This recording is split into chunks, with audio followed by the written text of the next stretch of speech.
Lahore chamber of commerce election 2018 ਦੇ ਸਿਲਸਿਲੇ ਵਿੱਚ ਅੱਜ ਕਾਰਪੋਰੇਟ ਸੈਕਟਰ ਨਾਲ ਤਾਲੁਕ ਰੱਖਣ ਵਾਲੇ ਤਾਜਰਾਂ ਨੇ ਆਪਣੇ ਨੁਮਾਇੰਦੇ ਚੁਣਨ ਲਈ ਵੋਟਾਂ ਪਾਈਆਂ।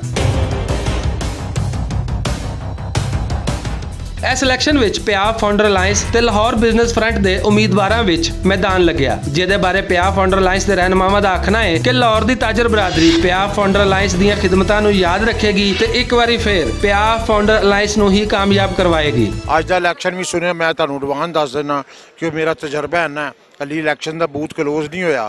मैं अज भी और इंशाअल्लाह कल तक भी एसोसीएट क्लास मेरे ताजर भाई तो मेरे अगे प्यार करते हैं। तीसरी नस्ल तो है मैं जी तो उस तरह देखा जाए तो फाउंडर की 5वीं नस्ल है, मगर मैं तीसरी नस्ल तो हाँ। तो इंशाअल्लाह आज भी हमारा होएगा, साडा होएगा, कल भी साडा होएगा। तुसीं यह देख रहे ना कि मगर अच्छी चीज़ है। मैं ओपोजिशन भी मुबारकबाद देना कि उन्होंने खड़ाक किया वाह वाह खड़ाक दे नाल हुंदा कि चारों पासे असीं खड़क के चलीए, एहतियात नाल चलीए, खिदमत करिए। खिदमत ही अज़मत है और हिफाजत ही जमानत है।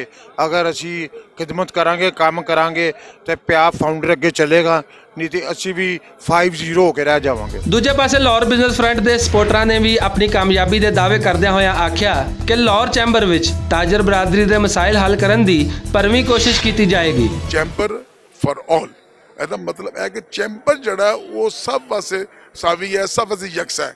ये इसे तरह ही है जिमें कि इमरान खान साहब ने कहा हुण 2 पाकिस्तान नहीं, हुण 1 पाकिस्तान होएगा। हुण इत्थे 2 कानून नहीं, इत्थे 1 कानून होएगा। उही कानून गरीब ते लागू होएगा, उही कानून जिहड़ा अमीर ते लागू होएगा। जिहड़ा भी कोई अपना गलती करेगा वो सज़ा भुगतेगा, कोई सज़ा तो नहीं बच सकेगा। इसे तरह ही है चैंबर्स दी रिस्पैक्ट जिहड़ी है, इज्जत जिहड़ी है साडे स्मॉल ट्रेडर्स जिहड़ा गलत लफ्ज़ लिया ट्रेडर्स, कोई स्मॉल नहीं, कोई बिग नहीं, ट्रेडर्स जिहड़ा ओहदी रिस्पैक्ट इज्जत जिहड़ी है वो बहाल की जाएगी। ਉਹਦੇ ਨਾਲ ਜਿਹੜਾ ਕੋਈ ਇੱਥੇ 2-3 ਹਜ਼ਾਰ ਫੈਕਟਰੀ ਦੇ ਮੁਲਾਜ਼ਮ ਦਾ ਮਾਲਕ ਹੈ ਉਹਦੀ ਵੀ ਉਨੀ ਰਿਸਪੈਕਟ ਹੋਏਗੀ, ਸਾਡੇ ਟ੍ਰੇਡਰਸ ਵੀ ਉਨੀ ਰਿਸਪੈਕਟ ਹੋਏਗੀ। ਤਾਜਰ ਬਰਾਦਰੀ ਆਪਣੇ ਮਸਾਇਲ ਦੇ ਹੱਲ ਵਾਸਤੇ ਲਾਹੌਰ ਚੈਂਬਰ ਆਫ ਕਾਮਰਸ ਨਾਲ ਜੁੜਦੀ ਹੈ ਤੇ ਤਾਜਰ ਰਹਿਨੁਮਾ ਵੀ ਪੂਰੀ ਕੋਸ਼ਿਸ਼ ਕਰਦੇ ਨੇ ਕਿ ਤਾਜਰਾਂ ਦੇ ਮਸਾਇਲ ਹੱਲ ਕਰਵਾਏ ਜਾਣ। ਇਸ ਦੇ ਬਾਵਜੂਦ ਤਾਜਰਾਂ ਦੇ ਕਈ ਮਸਾਇਲ ਅਜੇ ਵੀ ਹੱਲ ਤਲਬ ਨੇ। एक बड़ी खुशाइन बात है कि ताजर इकट्ठा हो रहा है, क्योंकि मैं समझदिया कि जिहड़ा इस वक्त ताजरां ते चल रहा है वो बड़ा कठिन है।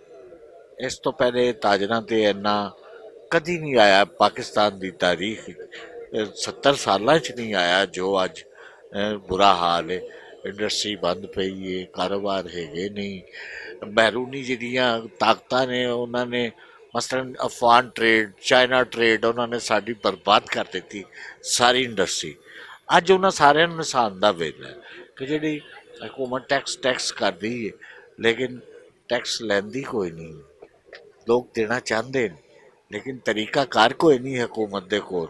अज बहुत सारिया उम्मीदां सी लोकां दीयां कि हुकूमत आएगी तो टैक्स नैट च कोई आसानी पैदा करेगी, क्योंकि जदोजहद नाल आई ਤੇ ਉਹਦਾ ਨਤੀਜਾ ਕੁਝ ਵੀ ਨਹੀਂ ਨਿਕਲਿਆ। ਲਾਹੌਰ ਚੈਂਬਰ ਆਫ ਕਾਮਰਸ ਵਿੱਚ ਅੱਜ ਕਾਰਪੋਰੇਟ ਸੈਕਟਰ ਨੇ ਵੋਟ ਪਾਏ ਤੇ ਕੱਲ ਐਸੋਸੀਏਟ ਸੈਕਟਰ ਦੇ ਵੋਟ ਪੈਣਗੇ।